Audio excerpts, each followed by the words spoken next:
replace bread with lettuce. Huh, I don't think that. Well, instead of having an animal protein sandwich with bread, take the animal protein and put it in a salad. I'm not an advocate for animal protein, I'm just trying to show you what's available out there. Salads are key on these types of diets.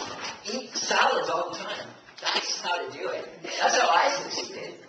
There's two things I did to succeed on a raw food diet going on overnight. One of them were salads. Every single night, I would eat a salad. What I would do is I'd take one of those bowls that are meant for like 20 people, and I would fill it up with lettuce till at the very top. And I would take a second bowl meant for 20 people. And at the California Farmers Market, they had these heirloom tomatoes that taste like fruit. Like, I would seriously take 10 of those, fill this thing up to the top. Then I would take Dulce, which is my favorite salty seaweed, and just toss ounces of that on top of there. And then I would take 3 large avocados. These 3 large avocados, I would cut them up every single day, put it on top of that lettuce, and mush it until I had this guacamole lettuce. It was absolutely crazy. And then I would take the tomato dish, put that on top, and massage the tomatoes.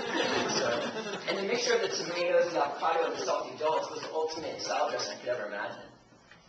I ate that same exact salad for the first 5 years. Raw every single night. Some people are looking like, I couldn't fit that inside my body. You're crazy. Go 100% raw and tell me you couldn't fit that in your body. I mean, does anybody know who Dr. Fred Beachy is? He's a good friend of mine. He's a doctor. He's been on a raw food diet for 60 years now. I was at one of his events, and some guy in the audience lost 50 pounds of healing from disease. He healed from his disease. And he raised his hand to the entire audience, and he admitted, he goes, I eat a jar of 16 ounces of almond butter every single day, and I pass out. Everybody in the room was just like, oh my God. I was really impressed with what Dr. Fred Beachy said to me. He said, look at you. You're healing from disease. You've lost all that weight. You're doing great. I mean, big deal you eat a jar of almond butter. Right now, you can continue what you're doing, but at some point, to gain full responsibility, to get full benefit of the raw food diet, you don't have to, get rid of that. But no, just do what you're doing. And don't go tell everyone that I said she has 16 ounces of almond butter. Yeah. But that's how I did this diet. Now, why was this guy and myself able to get away with eating that type of diet?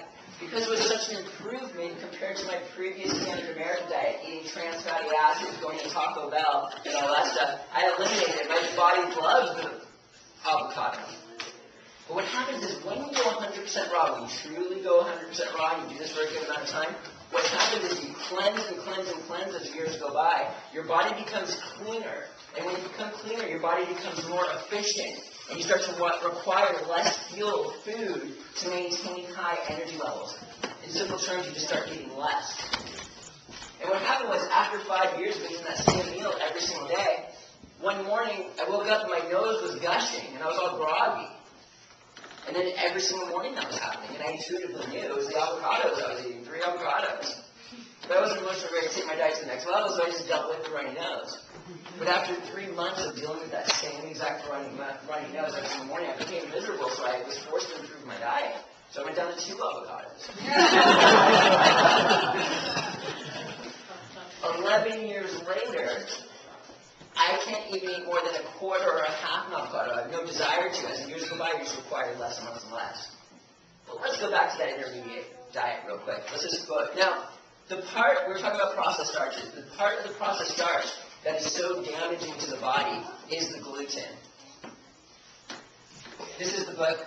I didn't even know a raw food diet existed before I went raw. Someone handed me this book in New York City just one night. And I took this book. I couldn't believe what I was reading. I didn't know the raw food diet existed. It told me what refined sugars, what processed starches were actually doing. It educated me, and I believed it. So that night I put this book down. I went 100% raw the next day and haven't looked back. Crazy. And this will tell you what this processed starch molecule does to your body. Crazy. The gluten. Gluten, the most damaging part. Now, there are a lot of starches out there that don't have gluten in it. And these are good intermediate diet foods. And I'm about to go over a bunch of them for you right now, so you might want to write these down and just take note in your head. God willing, you can live to be a healthy old age by just eating, you can eat these foods. So let's start with gluten-free grains. Anything like steamed or sprouted quinoa, millet, buckwheat. I've even seen brown rice and beans on these types of diets. I've even seen baked potatoes on these diets, and baked potatoes have no gluten in it. I saw some eyes just light up there. You don't want to put margarine on the baked potato, but maybe coconut oil, right?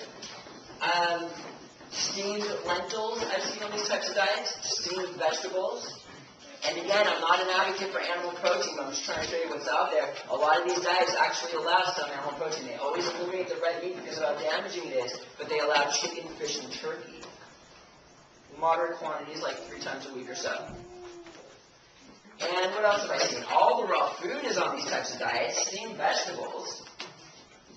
Dairy, they always eliminate the cow's milk because that's the most mucus-forming food possible for man.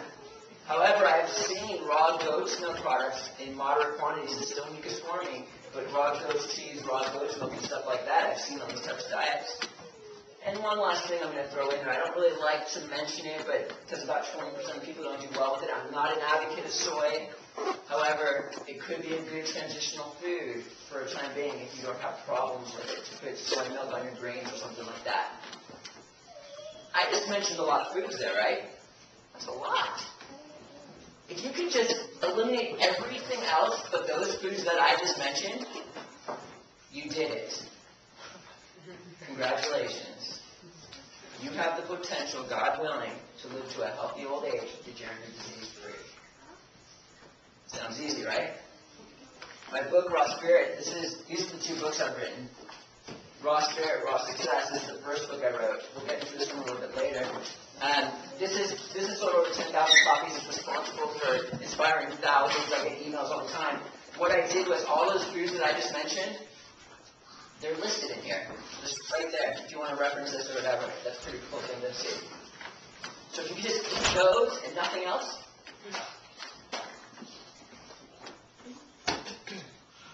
There's one more thing I want to discuss about this intermediate diet. There's one more I got to give you.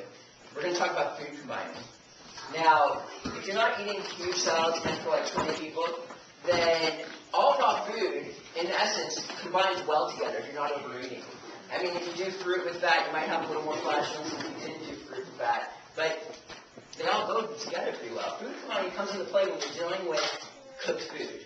And there's one food combination you've got to watch out for. And that is Thanksgiving dinner.